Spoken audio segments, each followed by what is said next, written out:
कल्पना कीजिए आप एक अंतरिक्ष स्टेशन के अंदर हैं। चारों तरफ धातु की दीवारें, हल्की मशीनों की आवाज और पूरी शांति। सब कुछ सामान्य लगता है। अचानक आपके पैर जमीन से उठ जाते हैं। आपने छलांग नहीं लगाई, आप फिसले भी नहीं, फिर भी आपका शरीर ऊपर तैरने लगता है। अब आपके पैरों के नीचे कोई जमीन नहीं है। ना वजन महसूस हो रहा है, ना दबाव, ना ऊपर का एहसास, ना नीचे का। आप हवा में लटक गए हैं। हल्की सी दीवार को छूते ही आप पूरे कमरे में बहने लगते हैं। यहीं आपको समझ आता है आप माइक्रोग्रेविटी यानी लगभग शून्य गुरुत्व जैसे वातावरण में हैं। और इसी क्षण से शरीर के अंदर एक अदृश्य संकट शुरू हो चुका है, क्योंकि इंसानी शरीर लाखों सालों से सिर्फ एक वातावरण में बना है। धरती का गुरुत्वाकर्षण, हर हड्डी, हर मांसपेशी, हर नस, हर बूंद खून, सब उसी खिंचाव के हिसाब से काम करते हैं। जैसे ये खिंचाव हटता है, शरीर का संतुलन टूटने लगता है। पहला घंटा सबसे पहले दिमाग प्रभावित होता है। हमारे कान के अंदर एक छोटा सा संतुलन तंत्र होता है, वेस्टिबुलर सिस्टम। इसी की मदद से हमें पता चलता है कि हम सीधे खड़े हैं या झुके हुए। इस सिस्टम के अंदर तरल भरा रहता है जो गुरुत्वाकर्षण की दिशा में नीचे बैठता है, लेकिन शून्य गुरुत्वाकर्षण में यह तरल तैरने लगता है। दिमाग को गलत सिग्नल मिलने लगते हैं। आंखें कहती हैं सब स्थिर है, कान कहते हैं शरीर घूम रहा है। यह टकराव दिमाग को भ्रमित कर देता है। कुछ ही मिनटों में चक्कर, मतली और उल्टी शुरू हो सकती है। इसे वैज्ञानिक भाषा में कहते हैं स्पेस मोशन सिकनेस। लगभग 60-70% अंतरिक्ष यात्री शुरुआती 2-3 दिनों में इससे गुजरते हैं। संतुलन खत्म हो जाता है, सीधा तैरना भी मुश्किल लगता है। पहला दिन, अब शरीर के अंदर सबसे बड़ा बदलाव शुरू होता है, खून और तरल पदार्थों का स्थान बदलना। धरती पर गुरुत्वाकर्षण खून को पैरों की ओर खींचता है, इसी वजह से पैरों में ज्यादा दबाव रहता है। लेकिन अंतरिक्ष में नीचे जैसा कुछ है ही नहीं। खून ऊपर की तरफ बहने लगता है। सिर, गर्दन और चेहरे में तरल जमा होने लगता है। चेहरा सूजा हुआ दिखता है, नाक बंद जैसा महसूस होता है, आंखों के आसपास भारीपन आता है। दूसरी तरफ पैरों में खून कम हो जाता है, इसलिए वे पतले दिखने लगते हैं। इसे अंतरिक्ष यात्री मजाक में कहते हैं पफी फेस बर्ड लेग्स, यानी सूजा चेहरा और पतले पैर। 24 से 48 घंटे। दिल को अब खून ऊपर भेजने के लिए उतनी मेहनत नहीं करनी पड़ती। उसे लगता है कि शरीर में तरल जरूरत से ज्यादा है। तुरंत किडनी सक्रिय हो जाती है। वह ज्यादा पेशाब बनाकर अतिरिक्त तरल बाहर निकालने लगती है।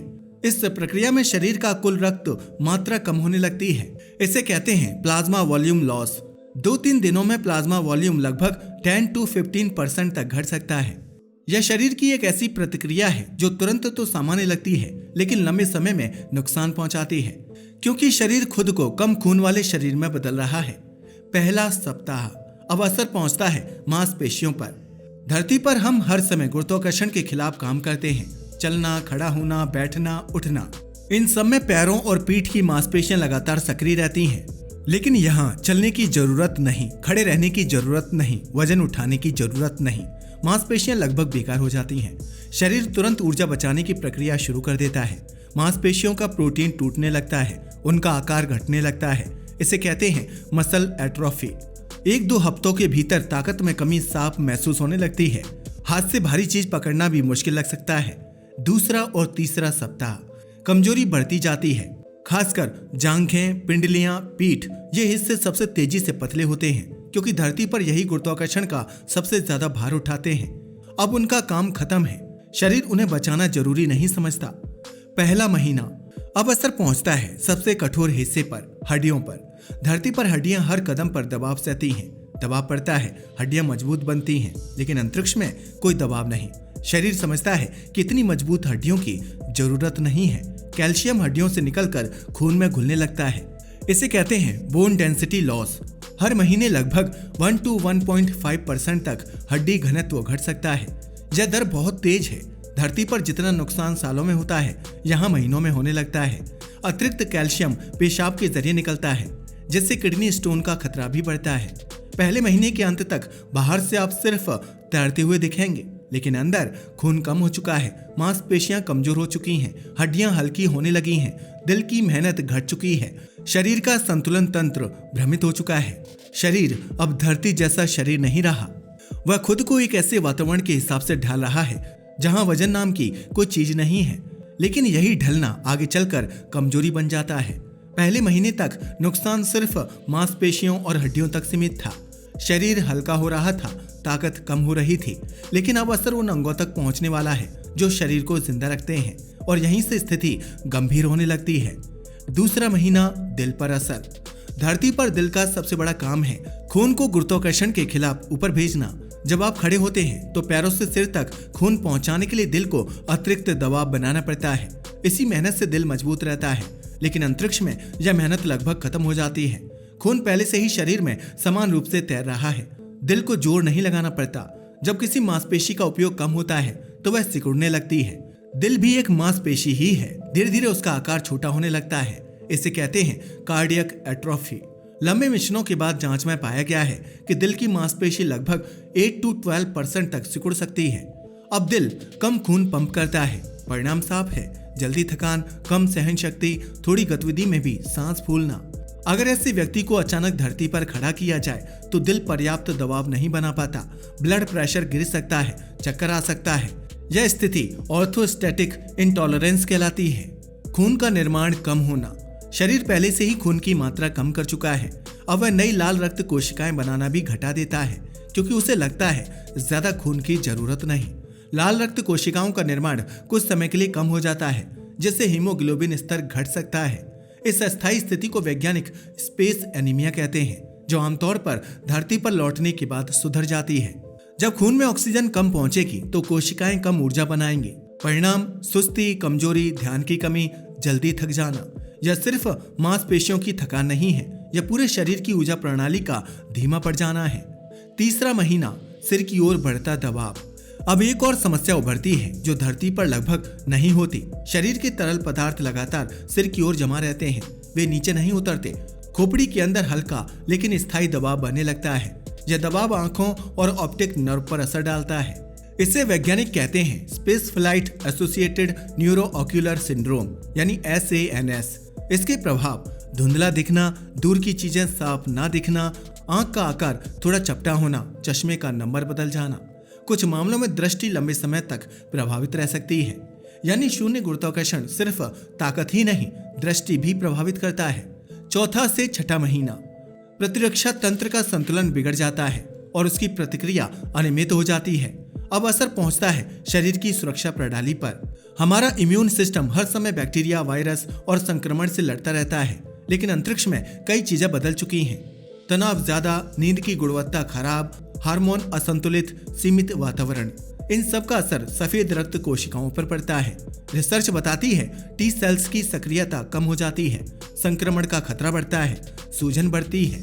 यहाँ तक कि कुछ पुराने वायरस जो सालों से शरीर में निष्क्रिय थे दोबारा सक्रिय हो सकते हैं। मतलब शरीर की रक्षा दीवारें कमजोर होने लगती हैं। छोटी बीमारी भी ज्यादा असर डाल सकती है। मानसिक और न्यूरोलॉजिकल प्रभाव। 6 महीने के आसपास एक अलग तरह की समस्या शुरू होती है। यह शारीरिक नहीं बल्कि दिमाग से जुड़ी है। दिमाग हमेशा दिशा पहचानता है, ऊपर नीचे आगे पीछे। गुरुत्वाकर्षण इस पहचान का आधार है, लेकिन जब हर दिशा समान हो जाती है तो दिमाग भ्रमित रहता है। साथ में सीमित जगह, वही दीवारें, वही लोग, प्राकृतिक दिन रात का अभाव, ये सब मानसिक दबाव बढ़ाते हैं।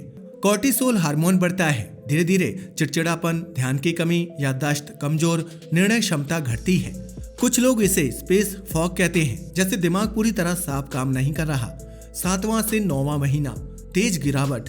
अब मांसपेशी और हड्डी का नुकसान और स्पष्ट हो जाता है। अगर नियमित एक्सरसाइज ना की जाए तो 15 to 25% तक ताकत घट सकती है। हड्डियों का घनत्व लगातार गिरता रहता है। शरीर तेजी से बूढ़ा होता हुआ दिखता है। जो बदलाव धरती पर 20 से 30 साल में आते हैं, यहाँ कुछ महीनों में दिखने लगते हैं। 1 साल पूरा। 1 साल बाद स्थिति साफ है। अब शरीर पूरी तरह बदल चुका है। दिल छोटा, खून कम, मांसपेशियां कमजोर, हड्डियां हल्की, दृष्टि प्रभावित, इम्यून सिस्टम कमजोर, दिमाग थका हुआ। सबसे महत्वपूर्ण बात, शरीर अब गुरुत्वाकर्षण के बिना रहने का आदी हो चुका है। अगर इसी समय आपको धरती पर उतार दिया जाए तो चलना भी मुश्किल हो सकता है, क्योंकि पैरों ने महीनों से जमीन का भार महसूस ही नहीं किया। लेकिन यह तो सिर्फ 1 साल है। अगर यही स्थिति कई सालों तक जारी रहे तो असर सिर्फ कमजोरी तक सीमित नहीं रहेगा। शरीर धीरे धीरे अपनी मूल बनावट बदलना शुरू कर देगा। 1 वर्ष से 10 वर्ष, जब लंबे समय का शून्य गुरुत्वाकर्षण शरीर की संरचना को स्थायी रूप से बदल देता है। 1 साल बीत चुका है। इस अवधि तक शरीर ने गुरुत्वाकर्षण की कमी को अस्थायी नहीं बल्कि सामान्य स्थिति की तरह स्वीकार कर लिया है। अब वह उसी हिसाब से खुद को ढालने लगता है। जिन क्षमताओं की जरूरत नहीं है शरीर उन्हें बनाए नहीं रखता। चलना, खड़ा रहना, वजन उठाना, ये तीनों काम गुरुत्वाकर्षण पर निर्भर हैं। जब ये काम महीनों तक नहीं किए जाते तो शरीर उनसे जुड़ी ताकत को धीरे धीरे कम करना शुरू कर देता है। यहीं से शुरू होता है लंबी अवधि का वास्तविक नुकसान। दूसरा और तीसरा साल, मांसपेशियों का स्थायी नुकसान। पहले साल में मांसपेशियां कमजोर हो चुकी थीं। अगले कुछ सालों में यह गिरावट और तेज होती है, हालांकि बाद में धीरे धीरे स्थिर होने लगती है। धरती पर जो मांसपेशियां हर पल शरीर का भार उठाती हैं, अंतरिक्ष में उन्हें लगभग कोई काम नहीं मिलता और इसी कारण वे लगातार पतली और कमजोर होती जाती हैं। भले ही रोज घंटों एक्सरसाइज की जाए, फिर भी वह धरती के प्राकृतिक भार की बराबरी नहीं कर पाती। मांसपेशियों के रेशे धीरे धीरे सिकुड़ते हैं, ताकत घटती जाती है और सहन शक्ति टूटने लगती है। यह धीमी लेकिन लगातार गिरावट ही लॉन्ग टर्म मसल एट्रोफी कहलाती है। 2-3 साल बाद स्थिति यह हो सकती है कि लंबे समय तक खड़े रहना भी मुश्किल हो जाए, क्योंकि शरीर ने वजन उठाना सीखा ही नहीं है। धीरे धीरे मांसपेशियां इतनी कमजोर हो जाती हैं कि वे शरीर का वजन संभालने के लिए पर्याप्त मजबूत नहीं रह जाती। अब बात आती है हड्डियों की, और यही सबसे खतरनाक हिस्सा है। हड्डियां जीवित टिश्यू हैं, वे लगातार टूटती और दोबारा बनती रहती हैं। धरती पर दबाव पड़ने से नई हड्डी बनती है, लेकिन शून्य गुरुत्वाकर्षण में यह दबाव गायब है। परिणाम, पुरानी हड्डी टूटती रहती है, नई बनना धीमा हो जाता है।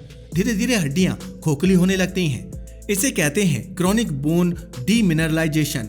लंबे मिशनों के आंकड़े बताते हैं पहले सालों में कुल मिलाकर 10 to 20% तक कमी हो सकती है, लेकिन यह हर साल समान दर से नहीं घटती। 5 साल बाद रीढ़ कमजोर, कूल्हे की हड्डी नाजुक, पैर की हड्डियां पतली, हल्का झटका भी फ्रैक्चर कर सकता है। सबसे गंभीर बात, हड्डियों का सारा नुकसान पूरी तरह वापस नहीं आता, यानी यह स्थायी हो सकता है। दिल पहले ही छोटा हो चुका था, अब कई सालों तक कम मेहनत करने से उसकी क्षमता और घटती है।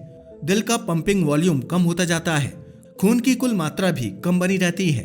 अगर अचानक शरीर को गुरुत्वाकर्षण में रखा जाए तो खून पैरों में जमा हो जाएगा, दिमाग तक पर्याप्त खून नहीं पहुंचेगा, चक्कर और बेहोशी हो सकती है, गंभीर कमजोरी और बेहोशी का खतरा बढ़ सकता है।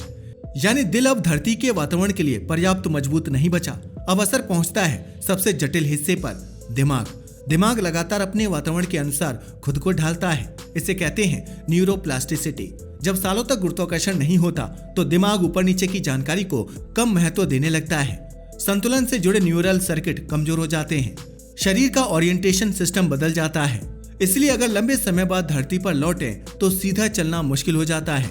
बार बार इंसान गिरता है, संतुलन बिगड़ जाता है, चक्कर आने लगते हैं। यह सिर्फ कमजोरी नहीं है, दिमाग को दोबारा सीखना पड़ता है कि नीचे क्या होता है, जैसे बच्चा पहली बार चलना सीख रहा हो। लंबे समय तक कम शारीरिक गतिविधि का असर कोशिकाओं तक पहुंचता है। शरीर की ऊर्जा घटने लगती है और बेसल मेटाबॉलिक रेट कम हो जाता है। धीरे धीरे इंसुलिन संवेदनशीलता घट सकती है, शरीर में वसा जमा होने लगती है और मांसपेशियां और कमजोर पड़ती जाती हैं। यानी मेटाबॉलिज्म भी सुस्त होने लगता है, यानी शरीर की अंदरूनी प्रणाली असंतुलित होने लगती है, मानो वह बीमारी या तेजी से बूढ़ा होने की अवस्था में पहुंच रहा हो। हार्मोनल बदलाव भी दिखने लगते हैं, टेस्टोस्टेरोन का स्तर घट सकता है, मांसपेशी निर्माण धीमा पड़ जाता है, चोट या थकान से उबरने में ज्यादा समय लगता है। यह पूरी प्रक्रिया समय से पहले उम्र बढ़ने जैसी प्रतीत होती है। कई सालों तक कमजोर इम्यून सिस्टम का मतलब है संक्रमण का ज्यादा खतरा, घाव भरने में देरी, शरीर की मरम्मत क्षमता कम। लंबी अवधि में छोटी बीमारी भी गंभीर रूप ले सकती है। यह अंतरिक्ष जैसे सीमित वातावरण में बड़ा जोखिम है। 10 साल बाद सिस्टम कोलैप्स की वास्तविकता। अब 1 दशक बीत चुका है। यह शरीर अब धरती के इंसान जैसा नहीं है। अगर इस समय उसे अचानक धरती पर उतारा जाए, पहला कदम रखते ही पूरा वजन हड्डियों पर पड़ेगा। हड्डियां दबाव सह नहीं पाएंगी, मांसपेशियां शरीर को संभाल नहीं पाएंगी, दिल तेजी से धड़कने लगेगा लेकिन पर्याप्त खून पंप नहीं कर पाएगा, ब्लड प्रेशर गिर सकता है, बेहोशी संभव है। चलना तो दूर, खड़ा रहना भी कठिन हो सकता है। धरती जो हमारा प्राकृतिक घर है, अब शरीर के लिए कठिन वातावरण बन चुकी है। इस पूरे अध्ययन से एक बात स्पष्ट होती है, इंसानी शरीर अंतरिक्ष में जीवित रह सकता है, लेकिन वह उसी रूप में जीवित नहीं रहता। गुरुत्वाकर्षण सिर्फ हमें जमीन से बांधने वाली ताकत नहीं है, वही हड्डियों को मजबूत रखता है, मांसपेशियों को सक्रिय रखता है, दिल को ताकत देता है, खून का संतुलन बनाए रखता है, दिमाग को दिशा देता है। यानी गुरुत्वाकर्षण हमारे शरीर की छिपी हुई आधार प्रणाली है। उसके बिना जीवन संभव है, लेकिन धीरे धीरे शरीर अपनी मूल क्षमता खो देता है और कई सालों बाद इंसान अंतरिक्ष में तैर सकता है, लेकिन धरती पर खड़ा होना उसके लिए सबसे मुश्किल काम बन सकता है। आज के लिए बस इतना ही। धन्यवाद।